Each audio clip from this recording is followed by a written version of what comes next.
Hi friends, welcome to our channel. நம்ம நெல்லிக்காய் மரத்தில் பார்த்திங்க அப்படின்னா நெல்லிக்காய்லாம் வர ஆரம்பிச்சிருக்கு. இந்த நெல்லிக்காவை வச்சு ரொம்பவே ஈஸியாக சிம்பிளாக ஒரு 2 நிமிஷத்தில் செய்யக்கூடிய நெல்லிக்காய் சாதம் தான் இன்றைக்கி நம்ம செய்ய போகிறோம். இது ரொம்பவே ஈஸியான ரெசிபி. இப்போ நம்ம மரத்தில் இருந்து நெல்லிக்காவை பறிச்சிட்டு வந்து ஒரு பவுலில் நம்ம எடுத்து வச்சுருக்கோம். இதை வந்து நம்ம நல்லா கழுவி எடுத்துக்கலாம்.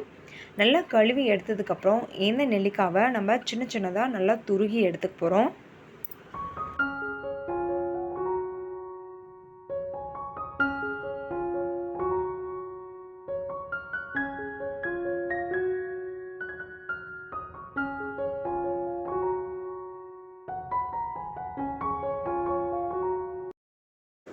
இது மாதிரி நம்ம வந்து நெல்லிக்காய் இப்போ துருகி எடுத்துக்கிட்டோம். இப்போ நம்ம ஒரு பேன் எடுத்துக்கலாம். இதில் தேவையான அளவு எண்ணெய் நல்லா சூடானதுக்கப்புறம் கடுகு, உளுந்து, அதோட கொஞ்சம் பச்சைக்கடலை பருப்பும் சேர்த்துக்கலாம். கடுகு நல்லா பொரிஞ்சு வரட்டும். வந்ததுக்கப்புறம் கொஞ்சமாக ஜீரகமும் அதோடு சேர்த்துக்கலாம்.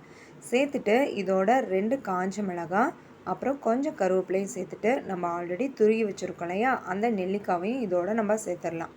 இப்போ இதில் கொஞ்சமாக மஞ்சள் தூள் நம்ம போட்டுடலாம்.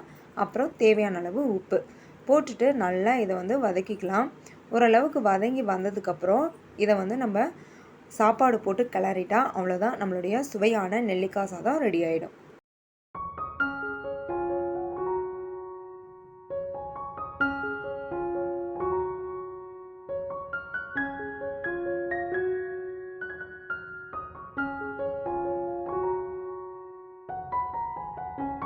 நெல்லிக்காய் நல்லா வதங்கினதுக்கப்புறம் இதோட கொஞ்சம் சாதத்தை போட்டு கிளறிட்டோம் அப்படின்னா அவ்வளோதான், நம்மளுடைய சுவையான நெல்லிக்காய் சாதம் ரெடி ஆகிடுச்சு.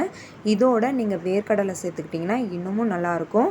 இப்போ கொஞ்சமாக கொத்தமல்லி தலையை தூவி விட்டுக்கலாம். அவ்வளோதான், நம்மளுடைய சூப்பரான சுவையான நெல்லிக்காய் சாதம் ரெடி ஆகிடுச்சு. பொதுவாக நெல்லிக்காய் வந்து சாப்பிடாத குழந்தைங்களுக்கு இந்த மாதிரி செஞ்சு கொடுத்து பாருங்கள், அவங்க நல்லாவே சாப்பிடுவாங்க. இது ரொம்பவே ஈஸியாக 2 நிமிஷத்தில் செய்யக்கூடிய ஒரு ஹெல்த்தி ரெசிபி தான்.